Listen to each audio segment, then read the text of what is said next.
Fala pessoal, sejam bem-vindos ao Zetoncast, o podcast onde ninguém fica em cima do muro. E antes de entrar no assunto do episódio, eu peço para que vocês baixem o aplicativo Red Pilados, que é um agregador de podcasts de direita, podcasts conservadores, que está disponível no Google Play Store para Android. Você pode ouvir o episódio do seu podcast favorito diretamente do aplicativo, mas você pode baixar o episódio para ouvir depois. Então vale muito a pena baixar o Red Pilatos, tem muito podcast bacana por lá, além aqui do Isentoncast.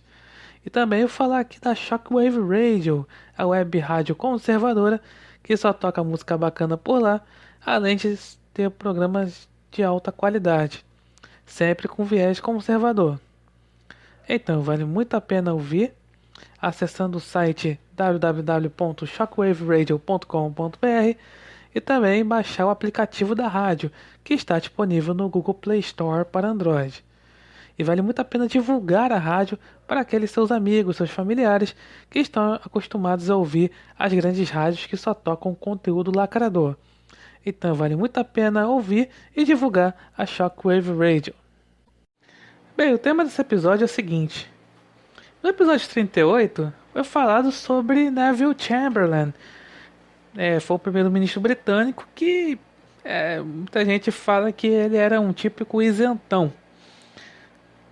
E nesse episódio aqui, falar sobre o oposto, né, de Chamberlain, que seria Winston Churchill.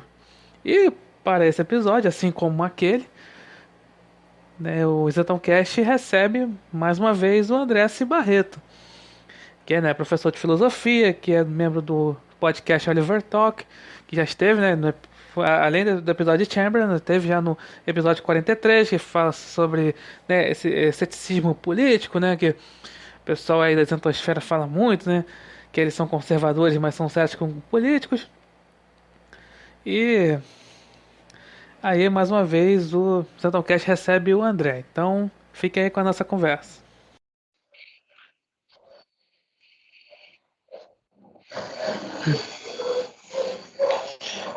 André, antes de tudo, mais uma vez, né, obrigado por estar aqui no Zetoncast. E mais uma vez, né, terceira vez já, pode pedir música aí, igual no Fantástico. Então, assim, primeiro aqui que você participou, a gente falou sobre Neville Chamberlain. E agora, vamos falar sobre, né, Winston Churchill, né, que justamente seria o oposto de Chamberlain. Então, muito obrigado aí pela presença. É um prazer estar aqui sempre e agradeço o convite, o prestígio e vamos aí falar um pouquinho sobre a grande figura querida aí pelos conservadores, Winston Churchill.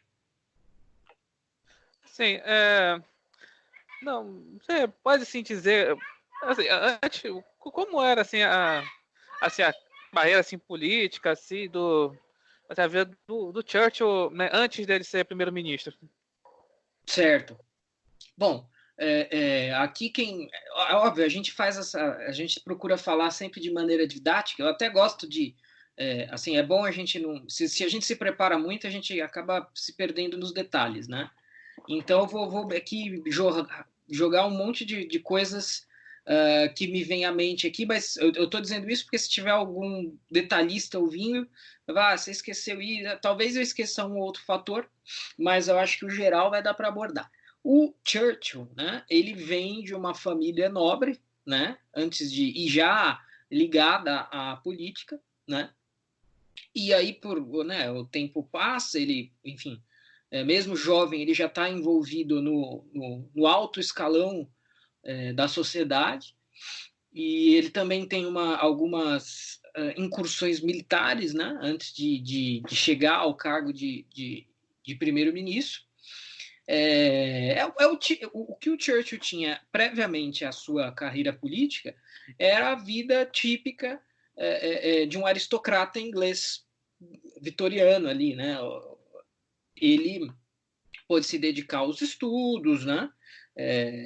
Pôde se dar esse luxo por fazer parte de uma família nobre, né? Como eu disse. E aí, com o passar do tempo, esses aristocratas todos seguiam não necessariamente para a política, mas muitos seguiam para a política. E esse foi o caso do Churchill, né? Aí ele vai lá, de acordo com esse background dele, ele se filia né? Ele se vincula ao Partido Conservador, que é uma coisa que eu acho muito legal uma coisa que eu, assim, tem o pessoal que não gosta, né? Os conservadores ingleses, né? A gente falou um pouquinho disso no podcast sobre ceticismo e conservadorismo, né? Tem gente que não gosta dessa tradição conservadora inglesa. Eu particularmente gosto, mas o fato de eu gostar não quer dizer que eu concorde 100% ou que eu acho que ela tenha que ser aplicada no Brasil. Mas eu acho legal, assim, enquanto a gente começou a discutir isso ontem, entre aspas, né? Claro que existe essa discussão de conservadorismo no Brasil, ela existiu em outros momentos da história, né?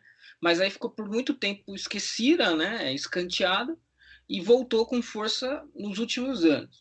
E aí a gente olha para um passado de um Reino Unido, a gente olha para um passado de Estados Unidos e tal, os caras já têm partidos, né, conservadores há muito tempo, bem definidos, não é vergonha, né? Existe a discordância fortíssima, pesadíssima, mas mesmo a oposição entende como normalidade existirem conservadores no outro lado da trincheira, né? Uma coisa que por aqui estava meio fora de o máximo aceitável de não esquerdismo, supostamente não esquerdismo, né? Era Tucano. Então, mas aí então o Churchill, de acordo com o seu passado, né, de forma coerente com o seu passado nobre, se filia ao Partido Conservador, que era o partido era o partido monarquista, né? Monarquista no sentido de alinhado com a família real britânica, né? Interessado na manutenção ali, mais ou menos, da força e do gigantismo do Império Britânico. Né? Esse é um outro ponto que, se a gente for olhar para os outros partidos, não tinha tanto, né? O partido Whig, por exemplo, né? Que hoje não tem mais o partido Whig no Reino Unido, mas que é o que seria um princípio, um primórdio de liberal clássico, né? O Burke, né? O próprio Edmund Burke era Whig, né? E aí a gente já encontra, claro que eles não eram antimonarquistas, mas eles já tinham uma visão um pouco mais reticente em relação à monarquia britânica e a sua dimensão, os seus poderes, né? Ter tantas colônias, a questão da escravidão e tudo mais, né? E o Churchill vai ter também, e aí eu acho que o primeiro episódio quase político, não apenas político, mas político e militar, né?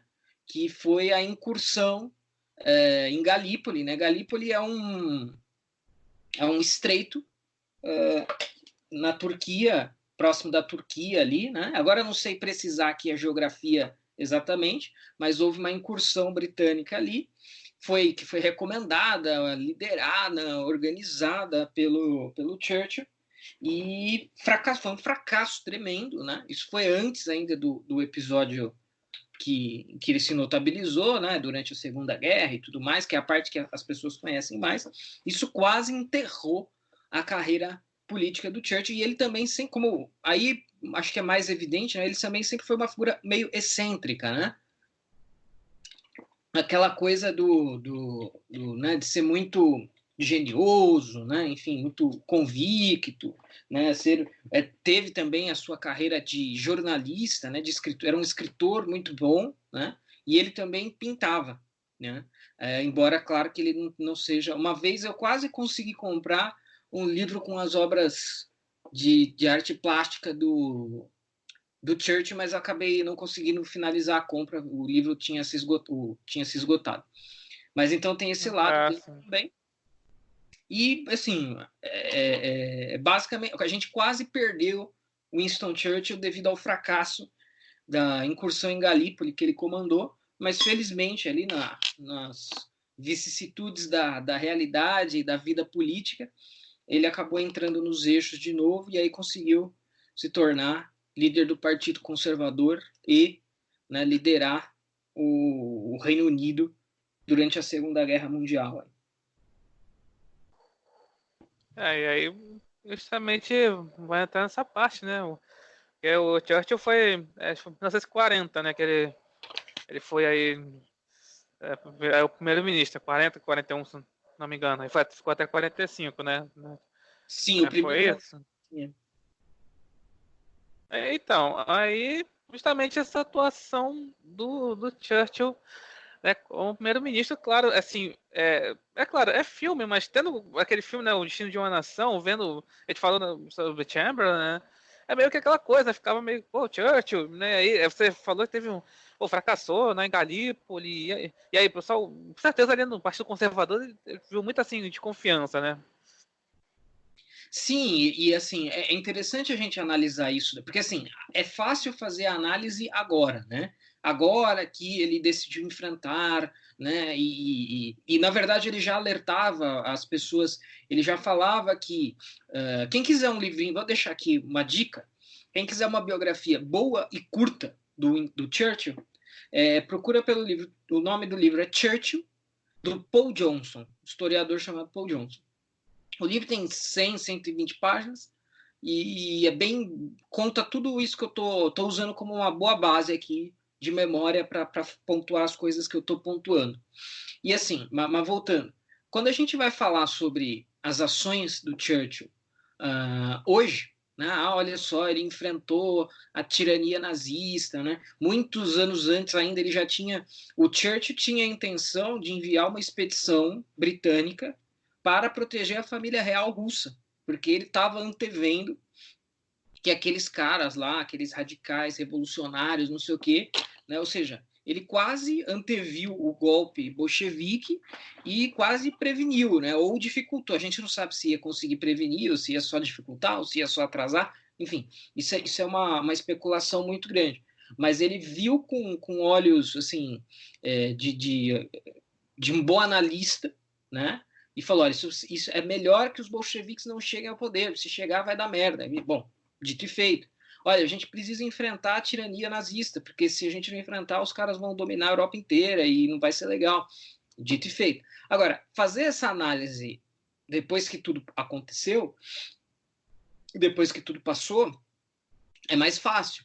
Mas eu acho que uma das coisas legais do filme, O Destino de uma Nação, e tem outros filmes, né?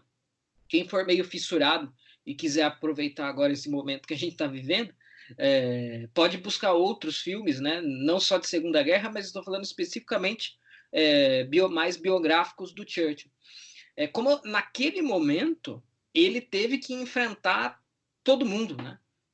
Todo mundo assim, não é um todo mundo literal, mas é um todo mundo bastante majoritário, no sentido de que as pessoas discordavam dessa. Ah, não, deixa para lá. Ou partidárias de um isolacionismo, ou partidárias de um pacifismo, ou partidárias de um colaboracionismo explícito ou implícito mesmo com o nazismo e com os nazistas, né? Cada caso é um caso. Mas o Churchill estava tendo que remar contra toda essa galera aí. Lá no filme, né? A gente tem o quê?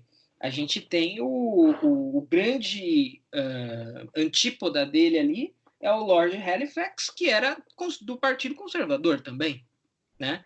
Então, assim, o pessoal gosta... É sempre complicado fazer comparações, né? Mas a gente, até pegando a temática do podcast e a temática dos podcasts anteriores, né?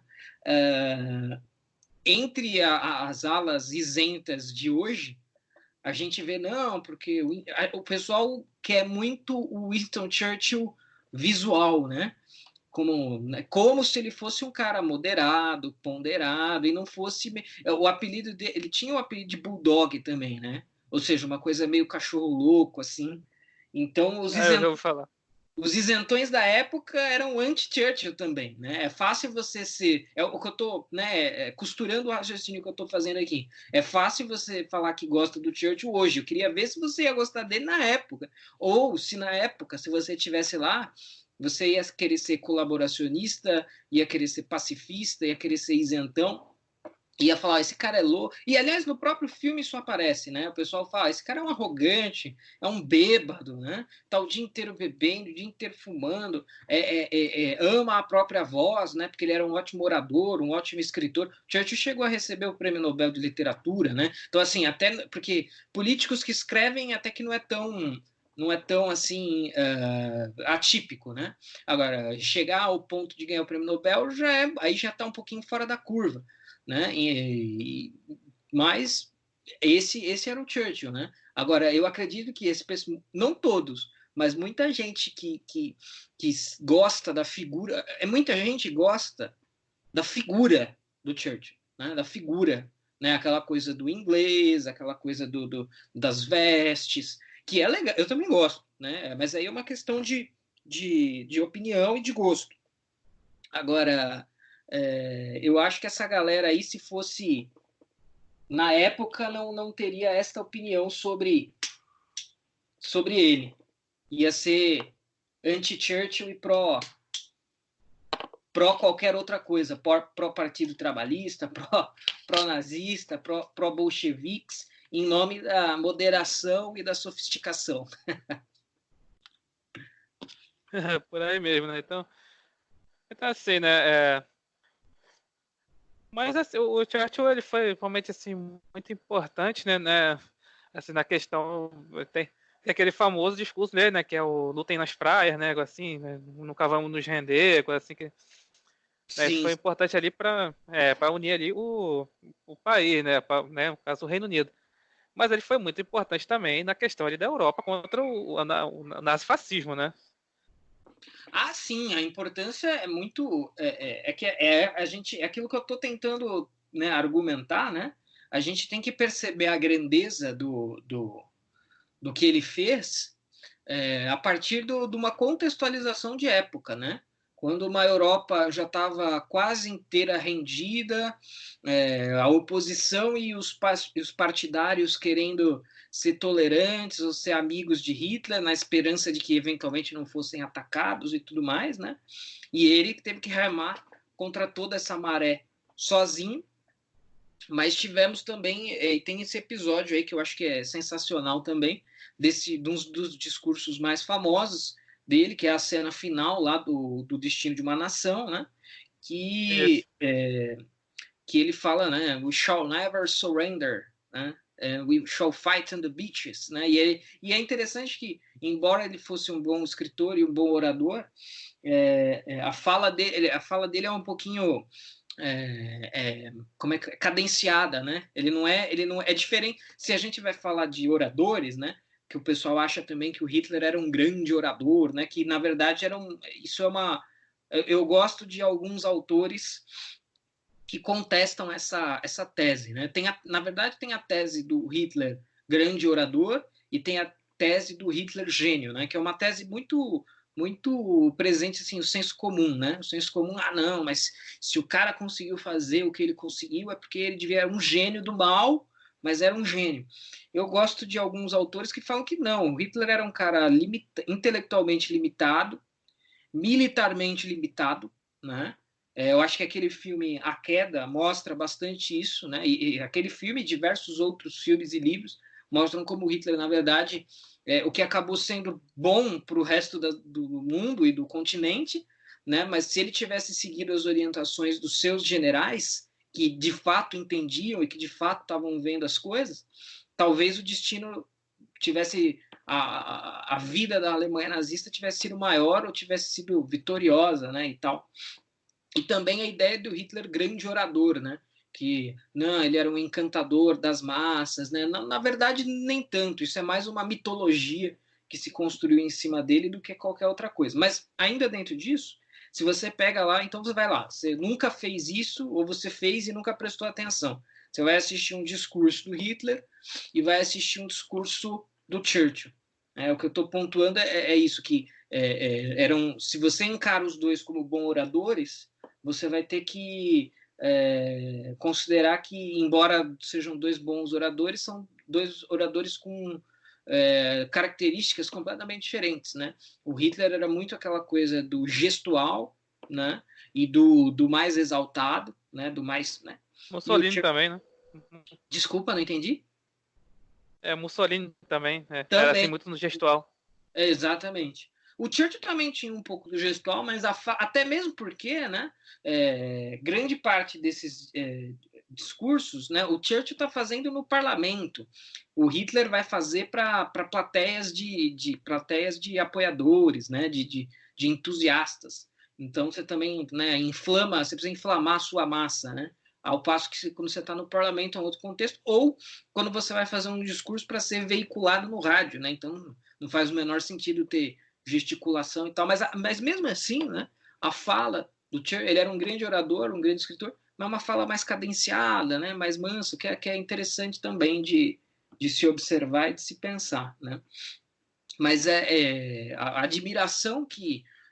então, como eu disse, né, acho que algumas pessoas hoje admiram ele, mas pelas razões erradas, né? Algumas pessoas até desconhecem, assim, o passado do Churchill não é 100% limpo, ele teve defeitos e teve atitudes que a gente poderia considerar equivocadas hoje também, né? O pessoal fala muito do que da relação, porque assim, o Churchill, como eu disse no começo, ele era a cabeça dele funcionava da seguinte forma: eu não posso deixar o governo e entregar o Império Britânico menor do que quando eu entrei, né? E por isso a postura dele em relação às colônias britânicas, né? Aí a questão da Índia e tal, né? Hoje fala-se muito disso, né? Que as atitudes de governo de Churchill em relação às colônias, por exemplo, não são tão admiráveis e tudo mais, né? Eu, não, particularmente, não vejo, mesmo que eu concorde com isso, né? E aí a gente teria que entrar no detalhe, mas eu acho que uma coisa não anula a outra, né? Mas assim, existe essas páginas da biografia do Churchill existe. E mesmo assim, né, é claro que derrotar o nazismo na Segunda Guerra Mundial acaba suplantando qualquer outra coisa, praticamente, né, por pior que seja. Em 2002, por exemplo, né, a BBC fez uma pesquisa, a gente já teve essa pesquisa aqui no Brasil também, né? Quem foi o maior brasileiro de todos os tempos? A BBC fez em 2002 quem foi o maior britânico de todos os tempos, e ele foi considerado, né? Winston Churchill foi considerado o maior britânico. E aí, veja, pô, a gente tá falando de Reino Unido, né? Os caras tiveram Shakespeare, os caras tiveram filósofos gigantescos, né? E, enfim, escolheram aí o Winston Churchill como o maior britânico de todos os tempos, né? Então, apesar de... Aqui foi Chico Xavier. Aqui foi Chico Xavier. Aqui o que a gente chegou próximo, a Princesa Isabel ficou entre as finalistas, né, dessa escolha, dessa votação, né? Mas acabou perdendo para o Chico Xavier, né? Eu até acho que é uma figura humana interessante mesmo, né? Mas enfim, não vamos entrar nesse mérito aqui agora. Mas então ele foi escolhido, apesar de que há uma cerca de um ano atrás, né?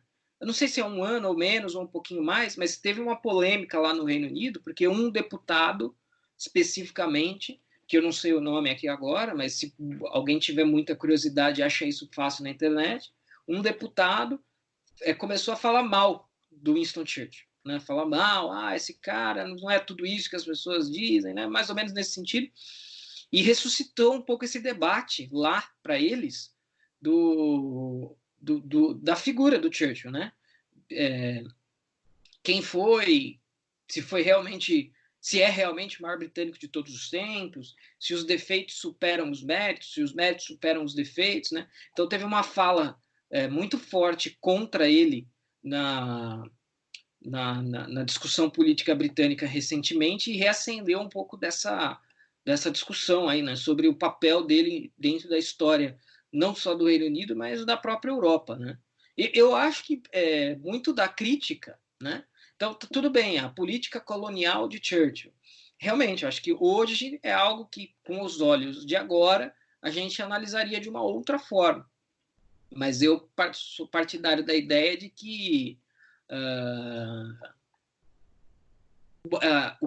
as outras ações, né, não anulam exatamente, mas assim superam os eventuais defeitos, né? Mas aí é uma questão de posição. Mas veja, esse tipo de discussão, a gente, é aquilo que eu falei, né? As pessoas são muito entusiastas da figura Churchill, mas conhecem. Aí quando você vai ver o que a pessoa conhece de fato, né?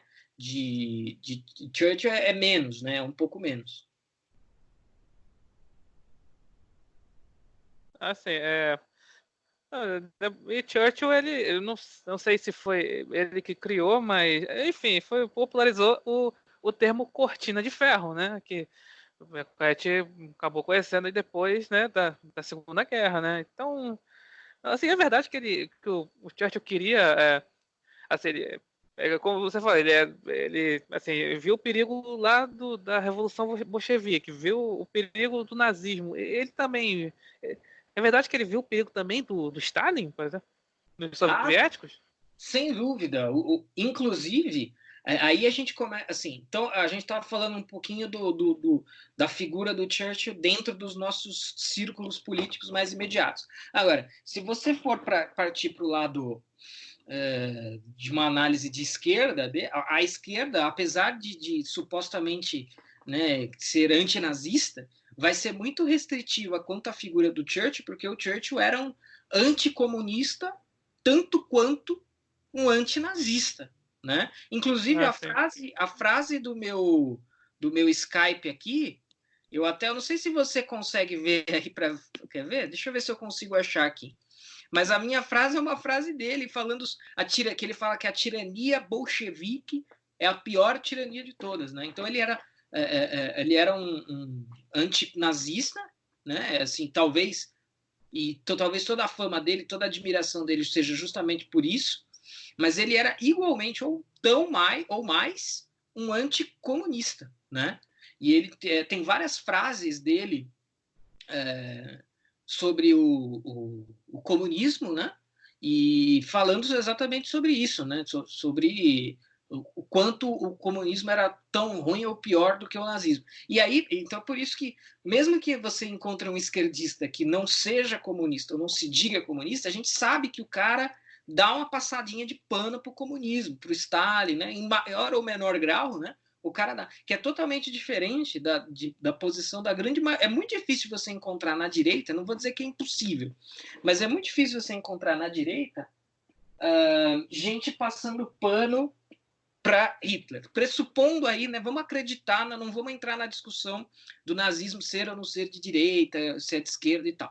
Mas mesmo assim, é muito difícil você encontrar gente passando pano para nazismo ou para Hitler. Agora, passando pano para o comunismo ou para Stalin é bem mais comum, né? E o Churchill, sem dúvida nenhuma, equiparava os dois. Aí. Os dois eram igualmente tirânicos, totalitários, eram, né? Inclusive, depois que tem o fim da Segunda Guerra Mundial, Conferência de Yalta, aquela coisa toda, o próprio Stalin, claro que eles tiveram lá aquela foto clássica, né? Roosevelt, Stalin, Churchill para combater a Alemanha nazista e tal. Mas então logo isso acabou, o Stalin era muito reticente em relação ao que viria depois, porque obviamente que ele sabia que o Churchill era um ferrenho anticomunista também, né? E de fato, como você citou, foi o primeiro a cunhar o termo cortina de ferro, né?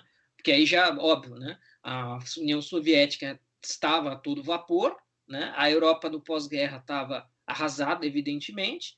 A União Soviética, queira ou não queira, um bloco gigante. Então, para ilustrar essa separação entre a Europa Ocidental e a Europa comunista, o Churchill fala desse termo aí, cortina de ferro, que depois vai ser revisitado pela Margaret Thatcher, né? E ela vai ser a Dama de Ferro e tudo mais. Eu gosto muito acho que eu e a torcida do Flamengo inteira, né? Eu gosto muito dessas coisinhas, né? Essas pequenas informaçõezinhas desse universo aí, elas são muito interessantes, assim como a Segunda Guerra como um todo, né? Agora, um outro traço interessante do Churchill que eu acho que também explica um pouco esse apreço que as pessoas têm pela figura dele é o fato de que ele que na época isso não era tão distintivo quanto é hoje, né? Mas assim ali na época era muito comum, assim, o fumar, por exemplo, né? Com certeza era visto como uma coisa absolutamente normal, ao contrário de hoje, né? Hoje você é quase um leproso se você fuma. Então ele fumava, ele bebia. Se vocês procurarem fotos aí na internet, tem uma foto que é até relativamente clássica, assim, entre aspas, bem conhecida dele, que é que ele está segurando uma arma, né? Coisas que hoje a gente sabe que é o fora da curva da política, né? Então, ou seja, o cara era meio embora seja de uma família nobilíssima, né, lord e tal, não sei o quê, essa coisa, bebe, fuma, gosta de armas, né, gosta de uísque, né, ou seja, gosta de beber, né, a gente pode traduzir dessa maneira. Não estou dizendo que ele era povão, né, não é isso que eu estou falando, mas estou falando assim, era uma pessoa de carne e osso como nós, que gosta de armas, beber, fumar, etc. Hoje, isso é muito mais. Isso chama muito mais atenção, claro, né? Se você pega um Bolsonaro, um Trump, um Nigel Farage, né? O próprio Boris Johnson, que aí é uma outra. O Boris Johnson, boa lembrança. Ele é um cara. Falando em biografias, tem 3 biografias do Churchill que eu recomendo para todos que ouvirem esse podcast. Churchill, do Paul Johnson, que eu já recomendei. O Fator Churchill, do Boris Johnson. Né? O Boris Johnson, tal como o Churchill, era jornalista, muito letrado, né? muito erudito. Né? Tem um vídeo do Boris Johnson no YouTube em que ele está citando a Ilíada de Homero de cabeça em grego. Né? Então, um cara erudito. Assim, Eu soube. é muito legal esse vídeo. E tem essa biografia, então, do Churchill, escrita pelo Boris Johnson, e o próprio Boris Johnson é essa figura meio excêntrica também, né? Meio fora da curva. Eu acho que isso não é um mérito em si mesmo, só porque o cara é fora da curva, ele é legal, ele é bom. Não é isso que eu estou falando. Mas o que eu quero dizer é o seguinte: as pessoas vão ficando meio saturadas, né? Vão ficando meio cansadas daquelas figurinhas de plástico da política, né? O João Dória, o Haddad, sei lá, esses caras todos que a gente o Geraldo Alckmin, né? Que tá todo, tipo, são todos, parece uma linha de produção, né? Os caras são todos iguais, falam do mesmo jeito, fazem as mesmas coisas, né? E os seus governos também são mais ou menos a mesma coisa, né? E as pessoas meio que se cansam disso e acabam se vinculando um pouco mais e um pouco melhor com essas figuras um pouquinho mais excêntricas, né? Mas então, voltando nas biografias, Churchill do Paul Johnson, Fator Churchill do Boris Johnson, e uma outra que, salvo engano, chama Churchill também, que é do historiador Martin Gilbert, que também é um excelente historiador. Né? Então, quem tiver curiosidade, aí tem muito livro do Churchill em português. Né? Essa apreciação aí que existe pela figura do Churchill, ela é um fator assim bem popular, entre aspas, né? Popular na medida do possível, é claro, porque tem muita biografia do Churchill, tem a autobiografia do Churchill em português, tem o livro que ele escreveu, As Memórias de Guerra, que ele ganhou o prêmio Nobel, tem em português também, e tem também livros que são só coletâneas de frases, né? Porque ele era um grande frasista. Inclusive, eu tenho. Deixa eu só ver se eu. Qualquer coisa, na edição você corta essa parte aqui. Deixa eu só ver se eu acho o livro. Tá aqui. Um livrinho de frases. Eu tenho aqui, ó. Até posso recomendar para todos. O livro chama A Sutileza Bem-Humorada de Winston Churchill. Suas Grandes Tiradas. A editora é Odisseia Editorial. É um livrinho tamanho bolso, assim, só que de capa dura, um livro bonitinho, legal para colocar na estante. E é um livro só de frases do Churchill. Né? Ele era um excelente frasista. Seriam as mitadas do Churchill? Tipo isso. Até quer ver? Deixa eu ver o título em inglês. Que é isso mesmo.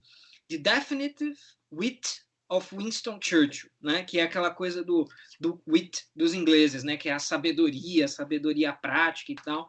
Deixa eu até pegar. Aí, o livro é estruturado.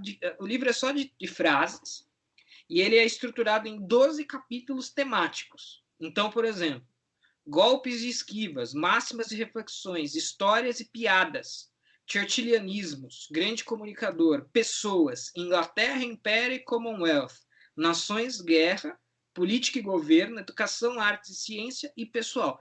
Esses são os 12 capítulos e cada, né, obviamente, está organizado por esses temas. Aí, aqui legal, já que deu para eu pegar aqui na mão, uma frase dele sobre a Rússia. Está na página 173 do livro. Ele diz assim: Se reconhecermos os bolcheviques, poderemos muito bem legalizar também a sodomia. Incrível, né? Ele tá chutando o pau da barraca mesmo. Aí, aqui, ó. Deixa eu achar outra aqui. Aquela frase famosa também dele, que da cabeça do crocodilo, né? Que é colocada lá no filme, inclusive, ela também tá aqui. É que eu não sei se eu vou achar agora.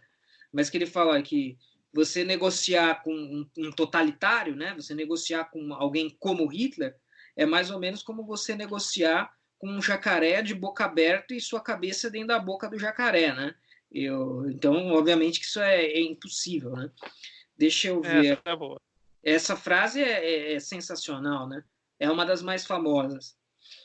Acho que eu não vou achar ela aqui agora, mas acho que também não precisa, porque todo mundo conhece. Né? Mas é isso, ele era. Então, essa era a figura do Churchill, né? Um cara aí que chama a atenção por diversos aspectos. Então, assim, terminar essa coisa de Churchill, né? Assim, qual seria seu, né, a gente sabe do legado assim, do Churchill, né? E quem seria assim, teria mais ou menos assim, não, claro, né, no mesmo patamar, mas quem estaria próximo, né, a Churchill, né? Assim, hoje em dia. Olha, que aí que tá, né? O Maquiavel, ele falava uma coisa, vou voltar bem na história aí para responder. O Maquiavel falava uma coisa sobre os políticos, né? Ele falava sobre o príncipe, né? Então, lá no clássico livro O Príncipe, ele falava, tem lá conceitos importantes para Maquiavel, mas dois deles eram fortuna e virtude, né? A fortuna é você pegar o elemento incontrolável que passa na sua frente e aproveitar, né? E a virtude são os méritos intrínsecos que você tem, né? E aí ele vai falar que todo grande político precisa ter um pouco dessas duas coisas. Às vezes não adianta nada você ser virtuoso, né? E aí o virtuoso do Maquiavel é um virtuoso muito específico, né? Não é o virtuoso no sentido bonzinho, no sentido aristotélico, mas é o virtuoso no sentido de raposa, né? A raposa é virtuosa, no sentido maquiaveliano do termo. Agora, não adianta nada ter muita virtude e não ter fortuna, né? Então, acho que todo político é filho dessas duas coisas de fato. Assim, do mesmo jeito que a fortuna soprou contra a fortuna soprou contra o Churchill na expedição de Galípoli, ela soprou a favor na coisa toda se de repente os adversários de Churchill tivessem conseguido fazer um acordo com a Alemanha nazista, o Churchill continuaria sendo um cara admirável, muito bom, mas, puxa, a gente provavelmente não estaria falando dele aqui agora. Então, ou seja, né, a fortuna teve o seu papel aí, né? Claro que não só ela, mas ele também. Você traça a sua própria fortuna a partir da virtude, é claro. Mas você precisa contar com um pouco com esse elemento do incontrolável, entre aspas. Então, de repente, a gente já teve outros Winston Churchills aí, só que você não tinha um Hitler para derrotar, né? Então, isso diminui a proporção de qualquer maneira. Agora, um cara que tenta, né? Vejam, entendam bem a minha afirmação, né? Um cara que tem talento para isso, né? Ou seja, tem a virtude, né? E o Boris Johnson é bem esse cara. Ele é formado no colégio Eton, que é um dos colégios mais prestigiados do Reino Unido, um celeiro de grandes políticos e tal. A virtude ele tem. A fortuna, não sabemos, né? Pode ser o Brexit, né? Ter conseguido tirar o Reino Unido da União Europeia? Pode ser. Se a saída do Reino Unido da União Europeia e logo depois, aí agora à luz dos fatos atuais, isso deve demorar um pouco, mas o Reino Unido decola, pô, o negócio funcionou em termos de fortuna, em termos de virtude. Agora, se de repente não dá tão certo, só vai dar certo daqui 10 anos, quando ele já não estiver mais lá, aí desperdiçamos um cara que poderia ser candidato a lidar com o coronavírus agora, não sei, né? Mas eu acho que assim, o Churchill, o Boris Johnson é um bom candidato. É um bom candidato. Eu vejo muito do mesmo background assim nos dois, né? Agora, se vamos supor o seguinte, daqui a pouco aí acaba esse negócio de coronavírus, né? Acaba essa discussão e o mundo vai entrar num período aí de tranquilidade.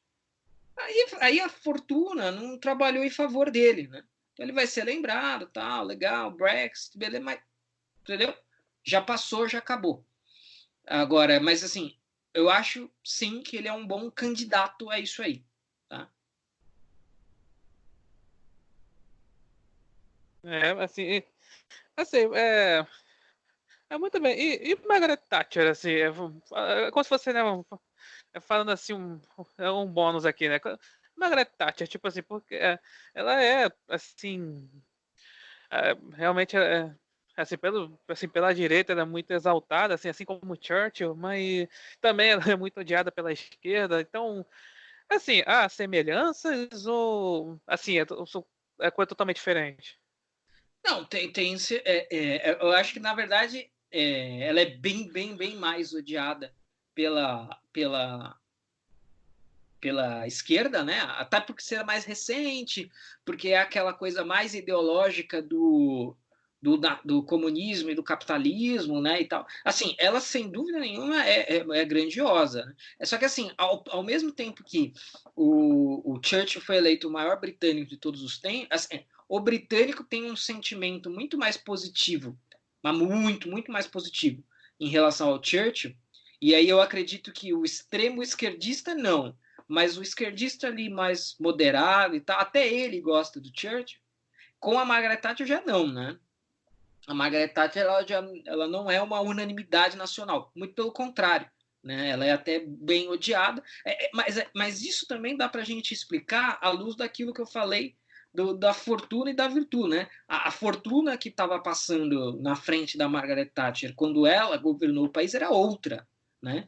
De fazer reformas, de fazer privatizações, de pegar um país caótico, mas ter que agir com mãos de ferro e de maneira impopular para corrigir as coisas. Né? Então, e aí, claro, dentro desse contexto, é inevitável que você acabe sendo odiado por algumas parcelas aí das pessoas. Né? Agora, é uma figura grande, também era do Partido Conservador. Né? O Churchill também era um cara. Que assim, ao longo da história, essa coisa vai. O Churchill também era capitalista, né? Tem uma piada. Essa piada deve estar nesse livro que eu mencionei, né? Mas eu não vou achar ela aqui agora. Mas é uma piada do Churchill que é mais ou menos assim, que ele estaria no. Eu não sei se é real ou se é só história também. Nunca dá para saber essas coisas, né? Mas ele fala assim que ele estava no banheiro. Aí um membro um político do Partido Trabalhista é até uma piada meio chula, assim, né? Então talvez seja até duvidosa por causa disso. Entra um político do Partido Trabalhista e eles estavam no mictório, provavelmente, né? Aí o Churchill fala assim, aí tem, sei lá, acho que tem aquela coisa assim de dar uma olhada para o lado, ele fala, aí o Churchill teria respondido assim, tá olhando o quê? Você não pode, vocês do Partido Trabalhista não podem ver uma coisa grande o suficiente que já querem estatizar, né?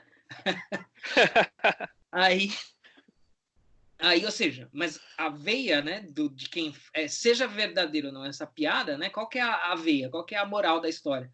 É uma coisa de diminuir o poder do Estado, né? Apesar de em tempos de guerra ser assim absolutamente, putz, não existe falar em diminuição do Estado em tempos de guerra, né? Não estou falando que não deve existir, estou falando que na prática acaba não existindo. Então, mas era um cara mais capitalista também. Agora, essa coisa ideológica de capitalismo tinha muito mais presente na Thatcher do que no Churchill, né? Embora tivesse lá muito forte também. Então, assim, sem dúvida nenhuma, é uma mulher marcante na política britânica. Mas tem bastante diferença aí também com o Churchill. Entre elas, essas que eu falei, né? O sentimento geral das pessoas em relação a ela não é tão bom quanto é em relação ao Churchill, mesmo em vários pontos do espectro político aí. Assim, acho que até porque, assim, oficialmente, na época da Tati era tempo de paz, né? Na época do Churchill era tempo de guerra, né? Acho que talvez tenha um pouco essa diferença, né? Assim. Ah, sem dúvida, isso você lembrou um bom ponto aí agora, que é o seguinte: principalmente nesses países aí, o, o espírito de unidade nacional aumenta muito em tempos de guerra ou quase guerra. A gente está vendo isso agora, né? Então, por exemplo, lá no Reino Unido, eles têm o sistema de saúde público, que para eles é uma instituição, né? Para os caras lá, né, é um negócio. Nem a Margaret Thatcher privatizou o sistema de saúde deles lá, porque para eles isso assim, sem chance. Aí o Boris Johnson falou: olha, nós do governo, a gente vai abrir uma inscrição aqui, entre aspas, para as pessoas se ajudarem o sistema de saúde público como voluntárias. Em 24 horas, 400 mil pessoas se inscreveram para serem voluntárias do sistema de saúde britânico, né? Ah, Então, e eu tenho certeza que não foram esses 400 mil, não são 400 mil conservadores que estão se dispondo a ajudar o sistema de saúde porque é o Boris Johnson que está no poder. Eu tenho certeza que tem gente de todos os espectros aí. Então, assim, tempos de conflito, de guerra ou de calamidade, né, sei lá o quê, principalmente nesses países, criam um sentimento de unidade nacional muito maior, que acaba sendo supra-ideológico, aí, supra-partidário. Então você tem razão na sua observação, né?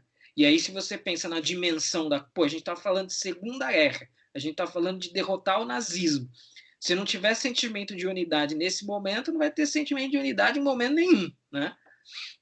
Então, acabou acontecendo isso daí de fato. E aí, ao passo que o contexto da Margaret Thatcher, qual que é? A Inglaterra vinha de um governo trabalhista caótico, o sistema de coleta de lixo, que era estatal, estava de greve, o país literalmente estava uma lata de lixo, e aí ela vai lá, e aí com aquela coisa de ser firme, né? Sempre firme, ela vai lá, privatiza isso, privatiza aquilo.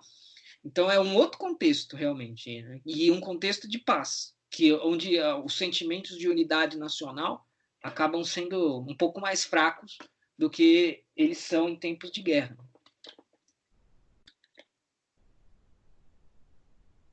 com certeza, assim. Então, assim, compensação é que no Brasil, né, complicado, né? Que né, assim, o esquerdista gosta de politizar tudo, né? Aí e coloca toda a culpa no Bolsonaro, por exemplo. A diferença realmente de cultura assim, impressionante. Ah, sim. Aqui isso não é um traço cultural nosso, né? Inclusive, num primeiro momento, né, saindo um pouquinho do contexto Grã-Bretanha, mas é, Estados Unidos, né? Que agora a gente vai ter recessão e desemprego, isso é fato já.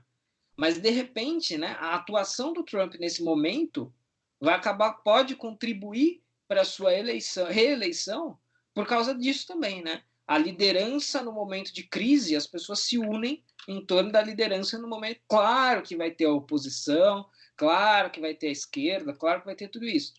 Mas assim, dependendo do contexto cultural do país, uma coisa acaba suplantando a outra, né? O problema aqui conosco é que isso não é um traço cultural tão forte nosso, até mesmo porque guerra no Brasil é uma coisa, se a gente for comparar com os Estados Unidos ou Reino Unido, é uma coisa praticamente alheia da nossa história, né? Tem ali pontualmente guerra do Paraguai, tem a participação nas guerras mundiais, até tem isso, mas é uma coisa muito, muito mais distante do, do que da nossa, né? Então, enfim. Tá certo. Então, André, muito obrigado mais uma vez por participar aqui do Zentocast. É mais uma aula, como sempre. As portas estão abertas aí para você. Né? É um prazer sempre. De vez em quando eu vou me voluntariar também. Vou falar, vamos fazer um podcast sobre tal coisa aí. Pô, né, com certeza. Pô. E é isso, é um prazer sempre estar aqui, contribuir um pouquinho aí. Espero Espero ter ajudado. E quem ouviu, leia as biografias do Churchill que eu recomendei. Vale muito a pena. Tá certo. Então, muito obrigado por ouvirem e até a próxima.